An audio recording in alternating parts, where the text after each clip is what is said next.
Mahilig ka ba sa kape? Tara, samahan niyo akong tuklasin ng pinakasikat at masarap na kape sa mundo. Siya si Howard Schultz. Siya ay pinanganak noong 1953 sa Brooklyn, New York, sa isang mahirap na pamilya. Tandaan, ito ay 8 taon pa lamang pagkatapos ng World War II. Ang kanyang ama ay isang masipag na truck driver na dating sundalo ng Amerika. Pero pagkatapos lang ng gera, pumasok siyang truck driver sa isang kumpanya. Sila ay nakatira sa isang house project sa Brooklyn, New York, na para sa publiko na walang matitirhan. Sa lugar na ito nabuo ang pangarap ng isang batang Schultz. Habang lumalaki si Howard, dito niya nasaksihan ang kahirapan ng kanilang buhay. Si Howard ay nagsikap ng mabuti, kasabay ng pagtulong sa pamilya. Si Howard ang kauna-unahan sa pamilya nila na nakakuha ng college degree. Pagka-graduate niya, hindi na siya nagsayang ng oras at naghanap agad siya ng trabaho. Nakapasok siya sa isang Xerox Corporation bilang salesman dahil na rin sa likas na magaling siyang magsalita at graduate siya ng speech communication.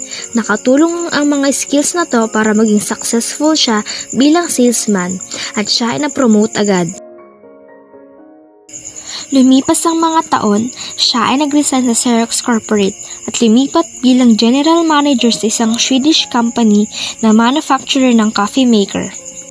Ang pangalan ng kumpanya ay Hammerplast, pero napuko ang kanyang atensyon sa isa nilang kliyente dahil napapansin niya na madalas itong kumukuha ng coffee maker sa kanila.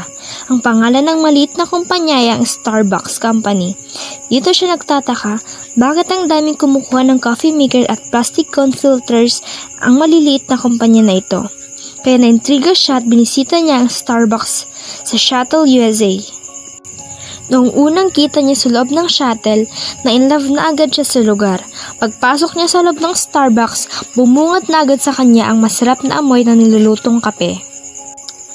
At dito niya nakilala ang 3 may-ari ng Starbucks. Ang tunay na may-ari ng Starbucks ay ang 3 lalaki na nagkakilala noong sila ay estudyante pa lamang. Ang English teacher na si Jerry Baldwin, ang history teacher na si Zev Siegel, ang writer na si Gordon Bockway. Noong unang tikman ni Howard ang kape ng Starbucks, sobra siyang nasarapan. Dito niya kinumbinsi ang 3 may-ari ng Starbucks na gawin siyang direktor ng retail operations. Noong panahong 1982, 3 branch pa lang ang meron ng Starbucks. Noong 1983, pumunta si Howard para sa isang business trip sa Italy. Habang naglilibot siya sa Italy, nakakita siya ng coffee shop at dito niya nasaksihan na iba ang coffee shop sa Italy sa Amerika. Dito niya una natikman ang espresso. Dito niya naisip kung i-convert ang Starbucks sa ganitong klase ng coffee shop, mas malayo ang mararating ng Starbucks. Nang makauwi siya ng Amerika, agad niyang ikinuwento sa 3 may-ari ng Starbucks ang nakita niya sa Italy. Dito niya inilahad ang kanyang plano. Pero sa di inaasahan, ang sagot mula sa 3 may-ari, ayaw nilang pumasok sa parang restaurant style na coffee shop at ang gusto nilang mag-stick sa pagbebenta ng roasted coffee beans. Kaya dismaya si Howard sa kanila dahil hindi tugmang plano ni Howard Schultz at ang 3 may-ari. Umalis siya sa Starbucks at plinano niyang magtayo ng sariling coffee shop para doon i-apply ang kanyang mga plano. Pero ang problema niya, kailangan niya ng $400 na kapital para makapagtayo ng coffee shop. Ito ay panahong 1985, kaya ang $400 ay napakalaking halaga, kaya naghanap ng investor si Howard. At ang 2 tumulong kay Howard ay ang may-ari din ng Starbucks at binigyan siya ng $300 na kapital. Ang $100 naman ay nanggaling sa isang doktor na naniniwala sa kanya. Taong 1986 nang mabuo niya ang kapital na kailangan, dito niya itinayo ang Il Giornale. Isa din siyang coffee shop pero ibang-iba sa Starbucks dahil nagbebenta sila ng espresso, coffee, ice cream at may mga upuan na pang kung saan pwede kang mag-relax at makipagkwentuhan. Ang mga bumibili ng kape, sa madaling salita naging patok ito sa mga Amerikano. Ang tanong ng karamihan, paano napunta kay Howard Schultz ang Starbucks?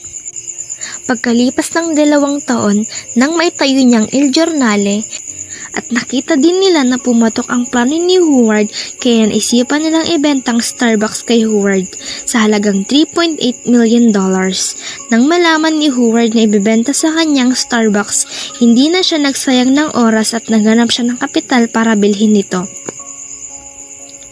Nang mabili ni Howard ang Starbucks, ang coffee shop na Il Giornale ay kinonvert niya sa Starbucks at dito na nagumpisa ang tagumpay ni Howard Schultz. Napalago niya ito sa Amerika at noong tumagal nag-branch out na siya sa iba't ibang bansa. From small beginnings come big endings. Ang bagong simula ay hindi palagi nagsisimula sa malaki. Maraming pagsubok man ang lumipas, sa huli makakamit mo rin ang inaasam-asam mong pangarap.